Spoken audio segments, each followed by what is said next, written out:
Video को like करके आगे शेयर जरूर कर देना। तेरा शेर को खतरे में लाता नहीं, कुत्ता तेरा। एक बात सुन ली, दूसरी बात सुन ले, और तीसरी और आखिरी बात सुने, महफिल खत्म। दूसरी बात क्या, लोग समझते क्या है गौस पाक को, सिर्फ इतना समझा उनके नाम से न्याज होती है, उसी को अब्दुल कादिर जिलानी कहते हैं। उन्होंने मुर्दे जिंदा कर दिए, उन्हीं को अब्दुल कादिर जिलानी कहते हैं। बस इतना ही जानते हैं। आओ मेरे गौस की शान सुनो, आओ मेरे गौस का काम सुनो। अगर आज आपने इस महफिल का नाम जश्न गौसुल वरा रखा है, तो मैं अपनी बहनों से भी कहता हूँ, गौस पाक की शान सुनो, सहाबा की शान भी सुनो, औलिया की शान भी सुनो, अंबिया की शान भी सुनो, सैयदुल अंबिया की शान भी सुनो, और अपने बच्चों को ये वाकयात सुनाया करो, याद कराया करो। जब बच्चे सोया करें, कुत्ते बिल्ली की कहानी, तोता मैना की कहानी, बबलू टबलू की कहानी, मोटू पतलू की कहानी, ये सब नहीं दिखाना, ये सब नहीं सुनाना, बल्कि उनको क्या बताओ, गौस पाक कैसे थे, गरीब नवाज कैसे थे, सहाबा कैसे थे, औलिया कैसे थे, अंबिया कैसे थे, ताकि बचपने से हमारे बच्चों का दिल इन अल्लाह वालों से जुड़ जाए। याद रखना, जो इनसे जुड़ जाते हैं उनके मर्तबे बुलंद हो जाते हैं। क्या ख्याल है, असहाबे कहफ का कुत्ता चंद वलियों से निस्बत पा गया, वो भी जन्नती हो गया।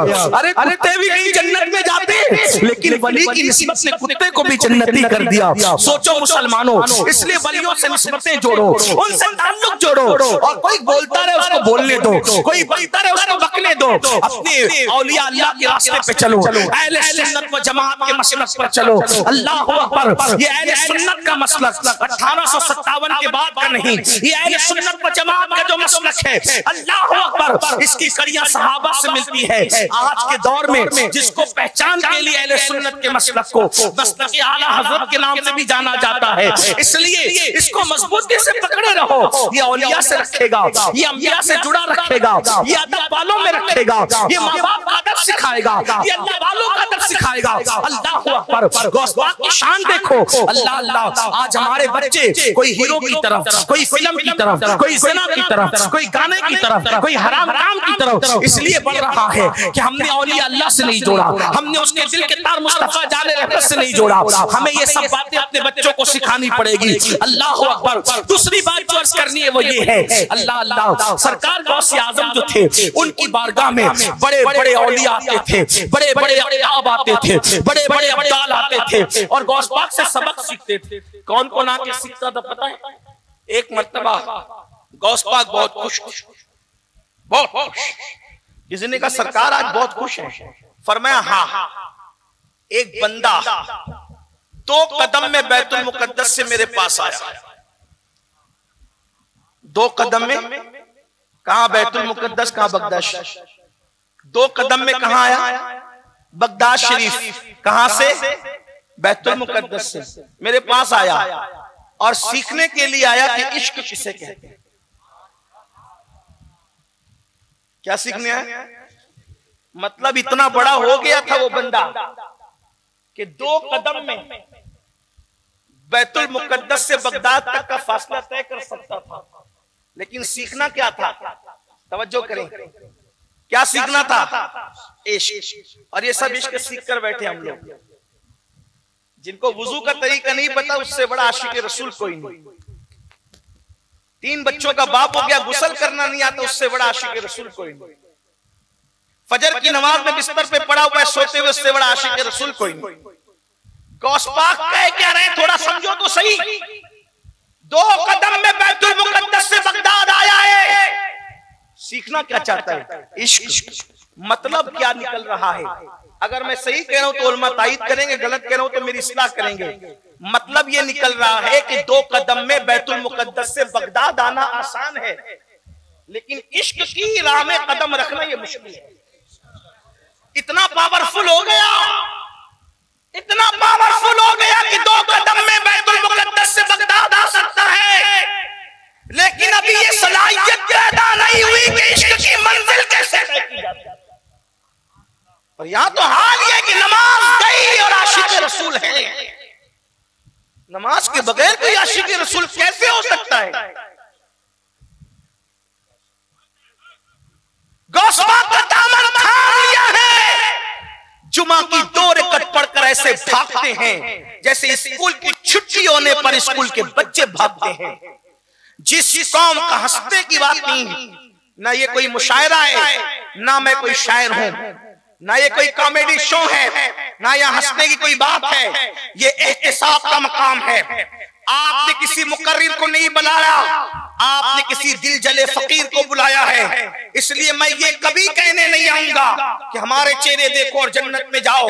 ये झूठे तसल्लियां मैं अपनी कौम को कभी देने का आदी नहीं हूं। जिनके चेहरे दिखा दिखा कर झूठे तुम जन्नत के टिकट बांटते हो कौम की खुशी के लिए, क्या उनका जन्नत में जाना भी यकीनी है? किसी को पता है कि वो जन्नत में जाएगा जिसका चेहरा तुम दिखा रहे हो? क्या नूह अलैहिस्सलाम का बेटा जहन्नम में नहीं जाएगा? क्या इब्राहिम अलैहिस्सलाम का सगा चचा आजर जहन्नम में नहीं जाएगा? क्या लूत अलैहिस्सलाम की बीवी जहन्नम में नहीं जाएगी?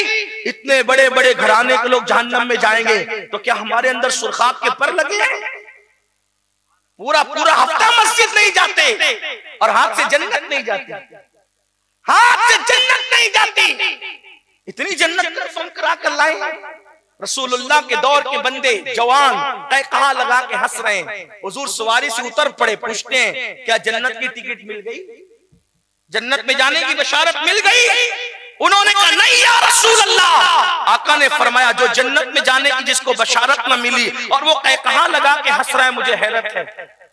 जिसको जन्नत में जाने का इज़्न नहीं मिला वो कहा लगा के हंसे, हुजूर उस पर ताज्जुब करते हैं। और जो पूरी पूरी रात नंगी पिक्चर देखकर भी जिसके हाथ से जन्नत न जाए, वो अपने आप को धोखा नहीं दे रहा है? जो अपनी बेटी को बाजू में बिठा करके सीरियल देख रहा है, क्या वो अपने आप को धोखा नहीं दे रहा है?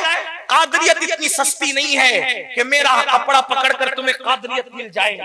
कादरियत और चिश्तियत इतनी सस्ती नहीं है ये किसी का चेहरा देखकर मिल जाए।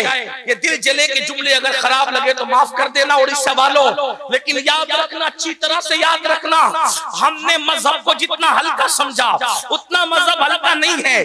जिसके बिस्तर पे कुरान नाज़िल होता है वो उम्मुल मोमिनीन सैयदा आयशा सिद्दीका, जिसको महबूबे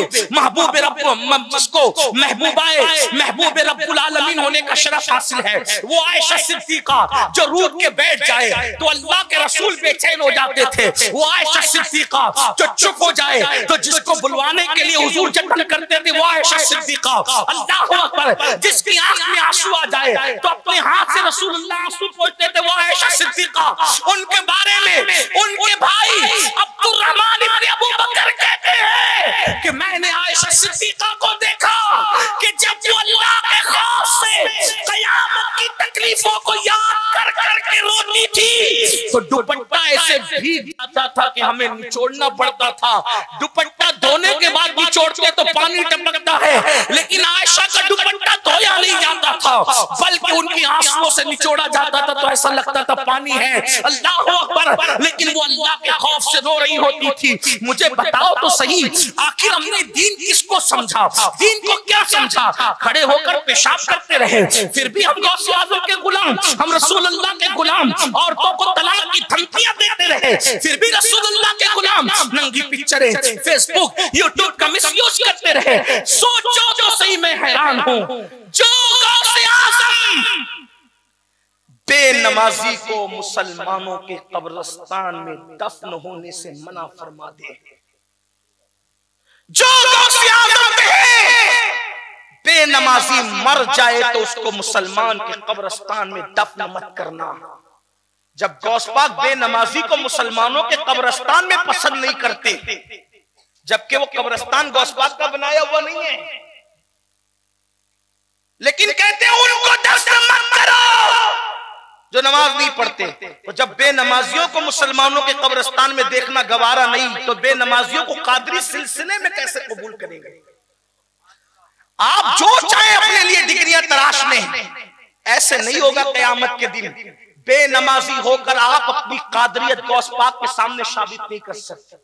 आप जलसे के नाज़िम के सामने कुछ भी साबित कर ले, आप अपने दौर के खतीब और अदीब के दरमियान कुछ भी साबित कर ले, वहां तो बहुत बड़ी बात है। गौस पाक कहते हैं मुझसे इश्क सीखने आया, इश्क बैतुल मुकद्दस से 2 कदम में इश्क सीखने आया। पता चला ये इश्क क्या है। कुछ बात करो इश्क पर, इसलिए कि हमसे बड़ा तो कोई आशिक़ रसूल ही नहीं। चेहरे पे दाढ़ी नहीं, हमसे बड़ा कोई आशिक रसूल। मेरे जुमले कोई तंज नहीं है आप पर मेरे भाई, मैं तो इतना कहता हूं मेरा रब जानता है कि इस मजमे में मुझसे बड़े आशिक रसूल आप हैं। मैं आपकी जूतियों के गुबार की भी हैसियत नहीं रखता। मैं कोई आपको डांट डपट करने नहीं आया, सिर्फ आईना दिखाना चाहता हूं कि मेरी भी आखिरत संवर जाए और आपकी भी आखिरत संवर जाए। इश्क किसे कहते हैं? इश्क, आशिक वो होता है जो महबूब के लिए, आशिक वो होता है जो महबूब के लिए सबको छोड़ दो। सब हो सकता है गुफ्तगू किसी तरफ टर्न हो जाए, लेकिन सुन ले, अगर बात कुछ भी उतर जाए जहन में तो मेरा आना कामयाब। वो आशिक हो ही नहीं सकता जो ना छोड़े। इश्क को कुछ ना कुछ छुड़वाता है, अब छोड़ना पड़ता है इश्क में। चले गौसपाकी को ले लें, अगर सुन सकते हैं तो गौसपाकी को ले लें। गौसपाक जब 4 या 5 साल के नन्हे से शहजादे थे, बचपना था आपका, तो आपके कान में एक आवाज आती थी, अब्दुल कादिर आशिक बनोगे कि महबूब बनोगे? क्या बनोगे तुम? बचपने में आवाज आ रही, क्या आशिक बनोगे, इश्क करोगे कि मोहब्बत किए जाओ? महबूब बनना है या मुहिब बनना है? माशूक बनना है कि आशिक बनना है? और आसान क्या है? माशूक बनना आसान है, यानी महबूब बनना आसान है, आशिक बनना आसान नहीं। ये मंजिल है बड़ी मुश्किल। हाँ,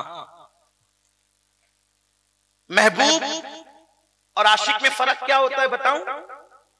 थोड़ी मुश्किल हो रही, लेकिन खानका में बैठा हूं तो खानका ही बात कर जाऊंगा। देखो, महबूब मेरे आका की शान है कि वो महबूब भी और आशिक भी है। अब देखो दोनों में फर्क क्या है, तवज्जो करना। जब शान महबूबियत का इजहार होता है तो जिब्रील को भेजकर सोते में जगाकर 70,000 मलाइका के जुलू में लामक्का पे बुलाया जाता है, अपना दीदार कराया जाता है। तू मुझे देख ले, मैं तुझे देख लूं, देखने का मजा आज की रात है। तबारक अल्लाह शान तेरी, तुझी को ज़ेबा है बेनियाजी। कहीं तो हो जोश लंतरानी, कहीं तकाज़े विसाल के थे। वही है अव्वल, वही है आखिर, वही है जाहिर, वही है बातिन। उसी के जलवे, उसी से मिलने, उसी से उसकी तरफ गए। ये मकाम महबूबियत है, ये मकाम महबूबियत है। एक बार खुद से बुलाते हैं, 9 मरतबा महबूब अपनी मर्जी से जाता है। कसरे दना किसकी रसाई, जाते ये हैं, आते ये हैं, जाते ये हैं, आते ये हैं, जाते ये हैं, आते ये हैं। बंदा मिलने को करीबे हजरत कादिर गया, लम्हे बातिल में गुमने जल गए साहिर गया। ये मकाम महबूबियत है। पूछा जाता है क्या पियोगे, पेश करें, क्या खाओगे, पेश करें, है ना? बैतुल मुकद्दस में पेश किया गया, मर्जी पर दिया गया। क्या चाहते हो बोलो, वही फैसला करेंगे। ये है मकामे। लेकिन जब मकामे इश्क पर आते हैं तो ताइफ की वादी में अकेला खड़ा करते हैं और अकेले खड़े करके फिर लोगों से पत्थर बरसवाते हैं, हत्ता कि नालैन खून से भर जाती है और उस वक्त जबान से उफ भी नहीं निकलता। ये मकाम इश्क। मकाम महबूबियत में राहतें, मकाम इश्क में मुशक्कतें। मकाम महबूबियत ये कि कहने वाला सौफी का रब्बु का फतरदा, और मकाम इश्क ये कि ओहद में दंडान शहीद करवाए जाते हैं। हुजूर के अंदर दोनों सिफतें जमा थी, लेकिन हमारा दावा तो है कि हम आशिक रसूल हैं। इश्क क्या? शेख अब्दुल कादिर जिलानी हमारे मुर्शिद गौस पाक को 4-5 साल की उम्र में आवाज आती है, अब्दुल कादिर महबूब बनोगे क्या आशिक, महबूब बनोगे क्या आशिक? माँ के पास आते हैं, लिपटते, अम्मी तवज्जो, अम्मी। एक आवाज कान में आती है कि महबूब बनेंगे क्या आशिक, महबूब बनेंगे क्या आशिक? माँ क्या जवाब दूं? माँ ने कहा बेटा मैंने कोई जवाब नहीं देना, तूने भी नहीं देना। ये हमारी गली के कोने पर एक बाबा बैठता है, उस बाबा से कहो, क्योंकि ये सवाल जो है ना कोई आम आदमी नहीं कर रहा है तुमसे, इंसान नहीं कर रहा है तुमसे, ये गैबी ताकत है जो तुमसे पूछ रही, इसलिए तुमको जवाब अपनी मर्जी से नहीं देना बेटा। वो बाबा के पास गए जो नुक्कड़ पे, जीलान के नुक्कड़ पे बैठता था। बाबा से कहा, बाबा मेरे कान में आवाज आती है। मेरी अम्मी ने कहा, बाबा से पूछ। बाबा ने कहा, बेटे शहजादे अब्दुल कादिर, बड़े खानदान का तू फर्द है, मेरी आंखों पर तेरे कदम हो, मेरे सर पे तेरे कदम हो शहजादे, लेकिन सवाल बड़ा डिफिकल्ट है, बड़ा मुश्किल सा है, इसलिए तू कल आना, मैं तेरे सवाल का जवाब बन जाऊंगा। जवाब पर तवज्जो करें, तू कल आना, तेरे सवाल का जवाब दूंगा नहीं, मैं तेरे सवाल का जवाब बन जाऊंगा। नन्ही सी शहजादगी ने सोचा कल जवाब मिल जाएगा। जब दूसरे दिन गए तो जगह खाली, कोई नहीं था वहां। परेशान से हुए, नन्हे से दिलो दिमाग में ख्यालात आए। माँ ने तो कहा था कि वो अल्लाह वाला है, क्या अल्लाह वाला भी कोई झूठा दावा करता है, झूठा वादा करता है? ऐसा तो हो नहीं सकता। चंद लड़के वहां मौजूद थे। कहा, शहजादे, अशराफ घराने के शहजादे, किसको ढूंढ रहे हो? यार बाबा बैठता था, हाँ कल रात वो मर गया। फिर उसका कोई मजहब व मसलक किसी को मालूम नहीं पड़ा, उसका मजहब व मसलक किसी को मालूम नहीं पड़ा। इख्तिलाफ हुआ, क्या करें? तो कहा कि शहर के बड़ों ने मशवरा दिया कि पैर में रस्सी बांधो, कचरे की कुंडी पे फेंक दो, ले जाकर के कुंडी फेंक। अरे इसका मतलब गौस पाक की अम्मी इतनी बड़ी वलिया थी कि पूरा गांव जिसको नहीं जानता था, गौस पाक की अम्मी घर में बैठकर जानती थी कि उसका मकाम क्या है। माएं जब ऐसी होती है तो बच्चे भी ऐसे होते हैं। धतूरों के पौधों पर कभी गुलाब नहीं खिलते। अगर माँ सीरियल देखती रहेगी तो बेटा कभी गुलाम गौसे आजम पैदा नहीं हो सकता। माँ बेपर्दा घूमती रहेगी तो कभी बेटा गरीब नवाज का गुलाम पैदा नहीं हो सकता। हाँ, माँ मर्दों से फोन पे लंबी लंबी नाजायज बातें करती रहेगी तो उसका बेटा कभी बाहया पैदा नहीं हो सकता। माँ चोरों को जन्म देगी, उचक्कों को जन्म देगी, शराबियों को, जुआरियों को जन्म देगी। बेपर्दा रहेगी तो यही होगा, हराम खाती रहेगी तो यही होगा, सीरियल देखती रहेगी तो यही होगा।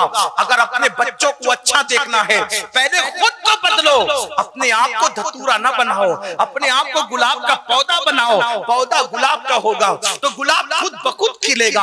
अल्लाह अकबर। इसलिए मैं लोगों से कहता हूँ, माँ खैर हो तो बेटा वली होता है, और अगर माँ उम्मुल खैर हो तो बेटा वलियों का सरदार होता है। गौस पाक की अम्मी खैर नहीं, गौस पाक की अम्मी उम्मुल खैर थी। बाप साले हो तो बेटा भी वली होता है, लेकिन बाप अगर साले नहीं बल्कि अबू साले हो तो उस वक्त तो बेटा बलियों का सरदार हुआ करता है। अल्लाह अकबर। बहुत अफसोस की बात है, किन किन चीजों पर बातें की जाए न की जाए। तो बहरहाल सरकार गौसियत माब ने उस नन्ही सी उम्र में कहा कि अच्छा उसको कहां फेंका तुम लोगों ने? तो फिर उन लोगों ने बताया, हमने फेंका वहां कचरे की कुंडी में। अगर आप चले तो बता सकते हैं, गौस पाक खुद फरमाते हैं, मैं नन्ही सी उम्र में गया तो देखा कि चील, कौवे, कुत्ते, बिल्ली उसका गोश्त नोच नोच के खा रहे थे, नोच नोच के खा रहे थे। मैं रो पड़ा। इतना बड़ा वली जिसको मेरी माँ कह रही है, उसको कफन भी नसीब नहीं, उसको कब्र भी नसीब नहीं। फिर मेरे दिल में ख्याल है कि बाबा आपने तो कहा था कल जवाब देने का, तो उसके मुंह से आवाज निकली, वो बोल पड़ा, शहजादे मैंने जवाब देने का नहीं कहा था, मैंने जवाब बन जाने का कहा था। देख मैं तेरा जवाब बन गया, मैंने इश्क किया इसलिए मेरा ये अंजाम हुआ। महबूब ने चाहा कफन न मिले, कुत्ते बोटी नोचे, बिल्ली बोटी नोचे, जानवर परिंदे बोटियां नोचे, देखिए मेरा हाल हुआ। अगर इस मंजिल से गुजरने की हिम्मत है, वीडियो अगर अच्छा लगा हो तो लाइक करके आगे शेयर जरूर कर देना। अल्लाह हाफिज।